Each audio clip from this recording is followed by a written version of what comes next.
But when you look at the SEC big picture, and you mentioned it, you mentioned that Georgia finds a way to get out of there with the win. Texas A&M had the week off. I would put Texas A&M number one in the country if I were the committee in the first playoff rankings. I think strength of record, strength of schedule, they deserve to be number one in the country. And then you have Texas. You have Texas, who for the third straight week, they did it against Kentucky, they did it against Mississippi State.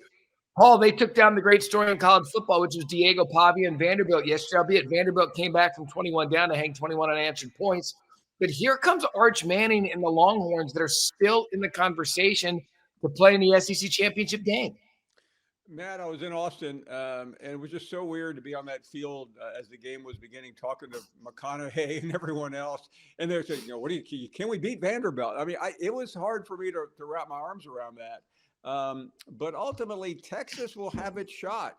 They've survived this stretch, these 3 or 4 games, Kentucky, Mississippi State, Vanderbilt. That would normally be the easiest 3-game stretch in the SEC. They still have Arkansas later, which is the easiest win, even though it's never easy. But they do have to go to Georgia, and they have A&M. So they have a legitimate shot. I mean, we can debate 2, 3, 4 weeks from now whether they deserve to be in with 3 losses because of Ohio State. But they have made quite a remarkable comeback.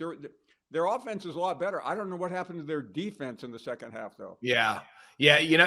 I think this has been one of Sark's best coaching performances because of all the hype going into the season, because everyone thought they were world beaters because of the quarterback's last name, and they struggled out of the gate. They lost to Ohio State, which is no shame in that. It ended up being a little bit closer, and that close loss ends up looking better now. But then they stubbed their toe against Florida.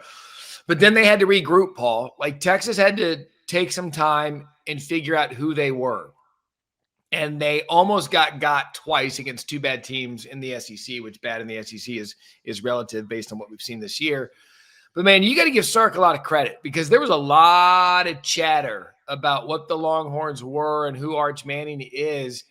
And I see them now. If people like Finebaum didn't anoint Manning the greatest quarterback in the history of college football, you would look at Manning's stats and be like, you know what? He's having a pretty good season. And on top of that, Matt, literally until Friday night, nobody knew whether he would play or not. I mean, he's had a rough week, but I think it shows what he is capable of doing. And you're right. A lot of things I'd like to take back.